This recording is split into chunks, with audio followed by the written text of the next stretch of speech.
Hello everyone, आप सब कैसे हैं। मैं उम्मीद करता हूं कि बहुत अच्छे होंगे और अपनी पढ़ाई को बहुत अच्छे से कर रहे होंगे। मैं आकाश कुमार बढ़ाना आईसीटी वर्चुअल क्लासरूम में आपका बहुत बहुत स्वागत करता हूं मेरे प्यारे बच्चों।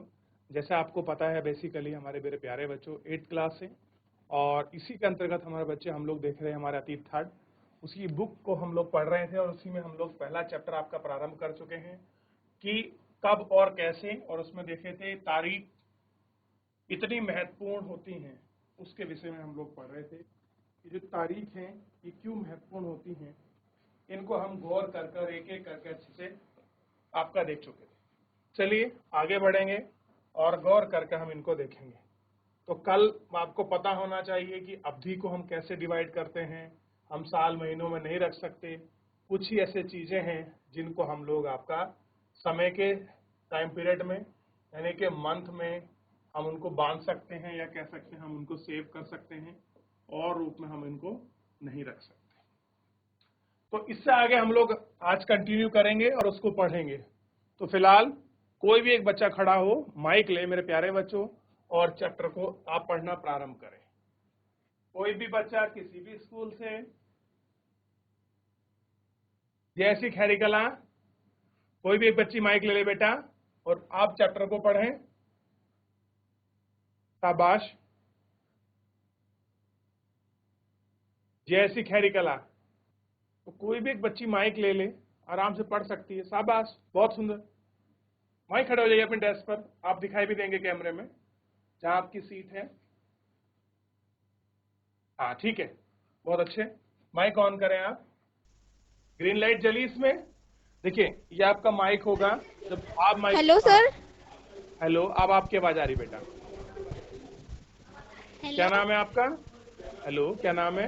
Good morning sir. Very good morning. क्या नाम है आपका?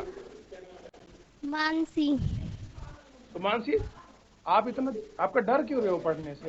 हिंदी तो लिखी है, जो आएगा तो अच्छी बात है, नहीं आया कोई बात ही नहीं है, हम सीख लेंगे, क्या फर्क पड़ता है। चलिए आराम से बेहिचक कैमरे के सामने आइए ताकि और बच्चे भी आपको देख सकें। यहीं खड़े रहिए और आप आराम से पढ़ना शुरू कीजिए। क्या इतिहास के इतिहास के किसी दौर को हिंदू या मुसल दौर कहा जा सकता है क्या? इन सारे दौरों में कई तरह के धर्म एक साथ नहीं चलते थे। किसी युग को केवल उस समय के शासकों के धर्म के हिसाब से तय करने की जरूरत क्या है? अगर हम ऐसा करते हैं तो इसका मतलब यह कहना चाहते हैं कि औरों के जीवन और तौर तरीकों का कोई महत्व नहीं होता। हमें याद रखना चाहिए कि प्राचीन भारत में सारे शासकों का भी एक धर्म नहीं होता था। अंग्रेजों द्वारा सुझाए गए वर्गीकरण से अलग हटकर इतिहासकार भारतीय इतिहास को आमतौर पर प्राचीन, मध्यकालीन तथा आधुनिक काल में बांटकर देखते हैं। इस विभाजन की भी अपनी समस्याएं हैं। इतिहास को इन खंडों में बांटने की यह समझ भी पश्चिम से आई है। पश्चिम में आधुनिक काल को विज्ञान, तर्क, लोकतंत्र, मुक्ति और सामान्यता जैसी आधुनिकता की ताकतों के विकास का युग माना जाता है। उसके लिए मध्यकालीन समाज वे समाज थे जहाँ आधुनिक समाज की ये विशेषताएं नहीं थी। क्या हम अपने अध्ययन के लिए आधुनिक काल की इस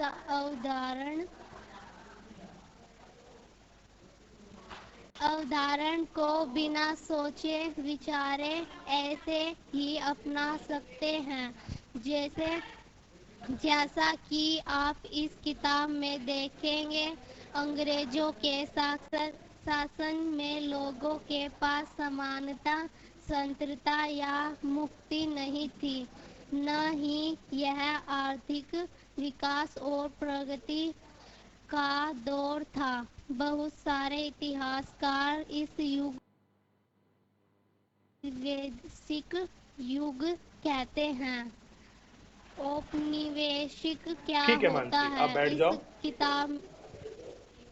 बैठ बैठ जाओ। बहुत थैंक यू बहुत सर। धन्यवाद। दोबारा मौका दूंगा किसी और स्कूल के साथ। वेलकम, बैठ जाइए। देखिए, थोड़ा हम लोग समझ लेते हैं, फिर इसको आगे बढ़ते हैं।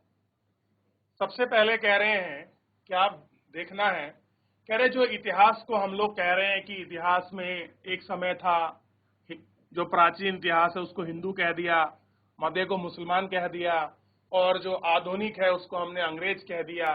इस तरह से डिवाइड करना, इस तरह से बांटना, क्या ये सही था? क्या बताइए, क्या उनके शासन के अनुसार हमें ऐसी जरूरत ही क्यों पड़ी? और इसका मतलब भी क्या है कि हम लोग इसको डिवाइड करें?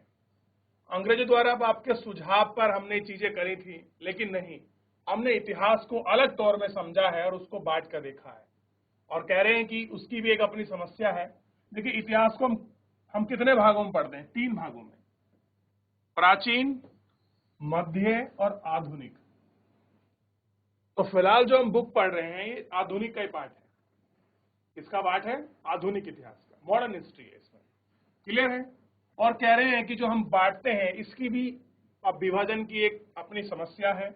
और ये भी जो हमने आपका डिवाइड किया है एंशियन में, आपका मिडाइवल में, अब आपके मॉडर्न में, कह रहे ये बांटने की जो हमें समझ है ये भी हमके पश्चिम से आई है। पश्चिम का मतलब है यूरोपियन कंट्री से। अगर कहीं भी ऐसा जिक्र आए कि पश्चिमी सभ्यता से है, तो इसका सिंपल सा मतलब है कि हम यूरोपियन जो आपके देश हैं हम उनकी बात कर रहे हैं। क्लियर है? इतना समझ रहा है ना?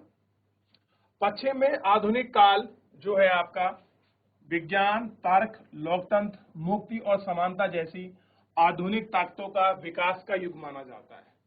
कह रहे जो आपका मॉडर्नाइज टाइम पीरियड शुरू हुआ था, इस मॉडर्नाइज में साइंस की बात करी गई, तर्क यानी कि लॉजिक की बात कर रहे थे, डेमोक्रेसी की बात कर रहे थे, फ्रीडम की बात कर रहे थे, इक्वलिटी की बात कर रहे थे। एक समय था कि लड़कियां स्कूल नहीं जाती थी, लेकिन आज देखिए लड़का और लड़कियां एक साथ बैठकर पढ़ते हैं। तो ये क्या है? ये समानता का ही पहलू है। और ये सब चीजें कहां से शुरू हुई हैं? तो इस जगह की जननी है आपका यूरोप। कहां से? यूरोप, आपकी पश्चिमी सभ्यता। तो पश्चिमी सभ्यता से ये सारी चीजें कहां आई हैं? हमारे देश के अंतर्गत आई हैं। क्लियर है?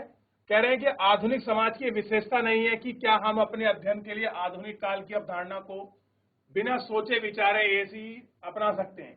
जैसा कि आप इस किताब में देखेंगे कि अंग्रेजों के शासन में लोगों के पास समानता या स्वतंत्रता, मुक्ति नहीं थी, न ही आर्थिक विकास की प्रगति का दौर था। बहुत सारे इतिहासकार इस युग को औपनिवेशिक काल मानते हैं। अब देखिए, अब यूरोप से ही एक कंपनी हमारे यहाँ आई जिसका नाम था ईस्ट इंडिया कंपनी। भारत में आती है और अपना शासन करती है। क्लियर है? और लेकिन उस समय हमारे पास कोई ऐसा राइट्स नहीं था। जैसे ना तो कोई समानता का अधिकार था, क्लियर है, ना कोई आपके तर्क वाली वहां चीजें पांच समय आपका पनपी, ना कोई आर्थिक समानता थी, ना कोई राजनीतिक समानता थी। इस तरह की चीजें थी नहीं। बल्कि क्या था? उन लोगों का एक ही मेन उद्देश्य था कि हम भारत को अधिक से अधिक अपने लाभ के लिए हम आपका प्रयोग करें। और इसीलिए उन्होंने क्या बनाया भारत को? उपनिवेश। उपनिवेश। तो कॉलिजियम क्या होता है, उपनिवेश क्या होता है, हम इसको समझेंगे कि आप किसको उपनिवेश कहते हैं और क्यों कह दिया कि ये उपनिवेश का युग था। आखिर में मतलब क्या होता है उपनिवेश का, इसको हम लोग पढ़ेंगे कि क्या होता है उपनिवेश। चलिए, इस किताब में आप पढ़ेंगे कि किस तरह से अंग्रेजों ने हमारे देश को जीता और स्थानीय नवाबों और राजा को दबाकर अपना शासन स्थापित किया। कैसे किया? स्थानीय नवाबों को और स्थानीय राजाओं को दबाकर अपना शासन स्थापित किया। आप देखेंगे कि किस तरह से उन्होंने अर्थव्यवस्था में समाज पर नियंत्रण किया। अपने सारे खर्चों को निपटाने के लिए भू राजस्व वसूला गया। भू राजस्व का मतलब जो आपका टैक्स है, यहाँ पर राजस्व को वसूला उन्होंने। अपनी जरूरतों की चीजों के लिए सस्ती कीमत पर खरीदा, निर्यात के लिए महत्वपूर्ण फसलें कराई। इन सारी कोशिशों के कारण दबाव आया। और ये आप ये जानेंगे कि ब्रिटिश शासन के कारण यही ही मूल्य, मान्यताओं, पसंद और नापसंद, रीति रिवाज, तौर तरीकों में क्या बदलाव आया जब आप एक देश पर दूसरे देश के दबदबे से इस तरह से राजनीतिक, आर्थिक, सामाजिक और सांस्कृतिक बदलाव आता है, तो इस प्रक्रिया को हम क्या कहते हैं? औपनिवेशीकरण कहते हैं। यानी कि जब किसी देश पर उसके मूल मान्यताओं, पसंद नापसंद, रीति रिवाज और तौर तरीकों में जो क्या बदलाव आया है, और जब एक देश दूसरे देश के दबाव में या आपके दबदबे में इस तरह से वो आपका पॉलिटिकल, इकोनॉमिकल, सोशल, कल्चरल जो आपका चेंज आता है, उसी चेंज को हम बोलते हैं आपका कॉलोनिज्म, यानी कि उपनिवेशीकरण। ठीक? तो कोई आपसे पूछ ले उपनिवेशीकरण क्या है, तो आप उसको अच्छे से बता सकते हैं कि उपनिवेशवाद क्या है। तो इसको देख लीजिए, फिर आगे बढ़ते हैं। चलिए आगे बढ़ जाएं। कह रहे हैं लेकिन आप जल्दी समझ जाएंगे कि सारे वर्गों और समूह इनके बदलावों को एक ही ढंग से अनुभव नहीं कर रहे थे। कह रहे जो भी आपके बदलाव आ रहे थे, जो भी अलग अलग आपके वर्ग थे व समूह थे, इनको एक तरह से जो आपका चेंज था वो उसको नहीं देख रहे थे। क्लियर है? इसलिए इस किताब को हमारे अतीत यानी कि कई अतीतों पर केंद्रित नाम दिया गया है। इसलिए क्या नाम है हमारी बुक का? हमारे अतीत, यानी कि कई अतीतों पर केंद्रित है। बहुत सारे पास्ट हैं, इसलिए उनको हम लोग देख रहे हैं। इसलिए हमारी बुक का नाम क्या है? हमारे अतीत। हम किस तरह जानते हैं भारतीय इतिहास के पिछले 250 सालों का इतिहास लिखने के लिए इतिहासकार कौन कौन से स्रोतों का इस्तेमाल करते थे, कि कौन कौन से मीडियम थे जिनका प्रयोग कर रहे थे हमारे इतिहासकार। तो कह रहे हैं कि प्रशासन अभिलेख तैयार रखता था। अंग्रेजी शासन द्वारा तैयार किया गया सरकारी रिकॉर्ड इतिहासकारों का एक महत्वपूर्ण साधन होते हैं। अंग्रेजों की मान्यता थी कि चीजों को लिखना बहुत महत्वपूर्ण होता है। उनके लिए हर निर्देश, हर योजना, नीतिगत फैसले, सहमति, जांच को साफ साफ लिखना जरूरी था। ऐसा करने के बाद चीजों का अच्छी तरह से अध्ययन किया जा सकता था, उन पर वाद विवाद किया जा सकता था।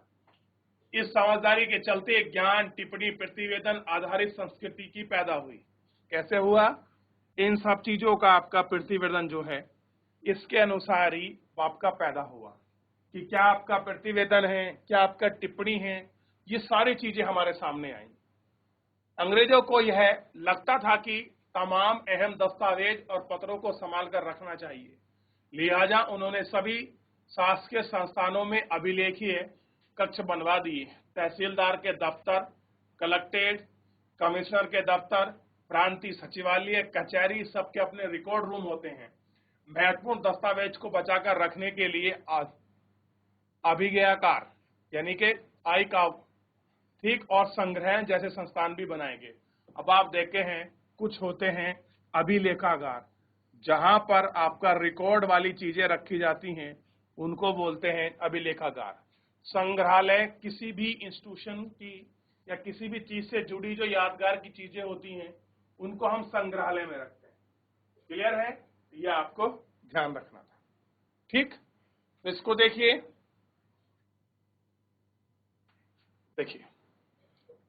19वीं सदी की शुरुआत में प्रशासन की एक शाखा से दूसरी शाखा पत्रों में भेजे गए पत्रों और विज्ञापनों को आप अभिलेखागार में देख सकते हैं। वहां आप जिला अधिकारी द्वारा तैयार किए गए नोट्स और रिपोर्ट पढ़ सकते हैं। ऊपर बैठे अफसरों द्वारा प्रांतीय अधिकारियों को भेजे गए निर्देश और सुझाव को देख सकते हैं। 19वीं सदी की शुरुआत सालों में इन दस्तावेजों की सावधानी पूर्वक नकलें बनाई जाती थी। कैसे होती थी? नकलें बनाई जाती थी। अब देखिए, कोई रिकॉर्ड है तो उसकी हम लोग कॉपी भी करते थे। अब देखिए, यही एक आपका रिकॉर्ड रूम है। कह रहे हैं कि भारतीय राष्ट्रीय अभिलेखागार 1920 के दशक में बनाया गया। नई दिल्ली का निर्माण हुआ तो राष्ट्रीय संग्रहालय और राष्ट्रीय अभिलेखागार दोनों ही वायसराय के नजदीक बनाए गए। कहां बनाए गए? वायसराय के नजदीक। इससे पता चलता है कि अंग्रेजों की सोच इन संस्थानों पर कितना गहरी महत्व था, यानी कि उनके लिए ये रिकॉर्ड रूम कितने इंपॉर्टेंट थे आप इसको समझ सकते हैं। क्लियर है? तो इस तरह से रखे जाते थे रिकॉर्ड रूम, आज भी है हमारे पास। चले आगे देखते हैं।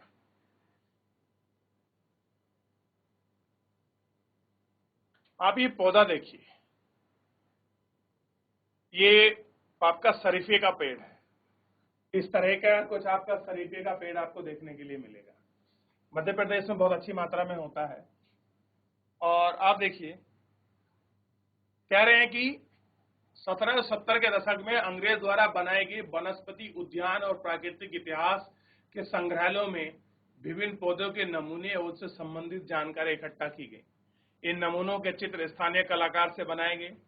अब इतिहासकार इस बात पर ध्यान दे रहे थे कि इस तरह की जानकारी को किस तरह से इकट्ठा की जाए और इसे किस उपनिवेश के बारे में क्या पता चलता है।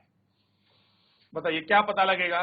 इस तरह की जानकारी को उन्होंने आपका सेव करा कर रखवाया था। क्या था इनका महत्व जो ये इस तरह की चीजों को सेव करा रहे थे? ठीक कह रहे थे। उन्हें खुशनसीबी के माहिर लिखते थे कि सुलेखा वसी ऐसे लोग होते थे जो बहुत सुंदर ढंग से चीजों को लिखते थे। 19वीं सदी के मध्य तक छपाई तकनीक भी फैल गई थी। इस तकनीक के सहारे अब प्रत्येक सरकारी विभाग की कार्यवाही दस्तावेज के कई प्रतिलिपियां बनाई जाती थी। यानी कि अब क्या हो गया है, लिखने वाले के अलावा जो आपकी छापने की तकनीक है वो भी विकास हो गई है। अब किसी भी विभाग के कोई भी अगर वो आपका दस्तावेज है तो उसकी कई प्रतिलिपियां बनाई जा रही हैं। क्या हो रही हैं? कई प्रतिलिपियां बनाई जा रही हैं और उन प्रतिलिपियों को देखा जा रहा है, उनको रिकॉर्ड फॉर्म में रखा जा रहा है। ठीक, और उनको देखा जा रहा है कि आपका किस तरह से ये रहे। अब देखिए एक इमेज आपके सामने है, इसको भी गौर करके देखिए, फिर मैं आपको आगे ले चलूंगा। चलिए देख लिया। अच्छा, अगर मैं आपसे पूछूं कि क्या कारण रहा होगा कि ये लोग इस तरह के रिकॉर्ड रूम को बना रहे थे, पेड़ पौधों को संरक्षित कर रहे थे, उनके लिए संग्रहालय बना रहे थे, क्या रीजन रहे होंगे? चलिए आप इसका उत्तर आप लोग खोज के आइए घर से, और आप लोग नहीं बता पाएंगे तो कल के लेक्चर में मैं आपको समझा दूंगा इस तरीके से। तो मेरे प्यारे बच्चों, फिलहाल जो है आज के इस लेक्चर में इतना ही। मिलते हैं नेक्स्ट लेक्चर में। तब तक अपना ध्यान रखिए, स्वस्थ रहिए, अपनी पढ़ाई को बहुत अच्छे से करते रहिए। मुझसे जुड़ने के लिए आपका बहुत बहुत धन्यवाद।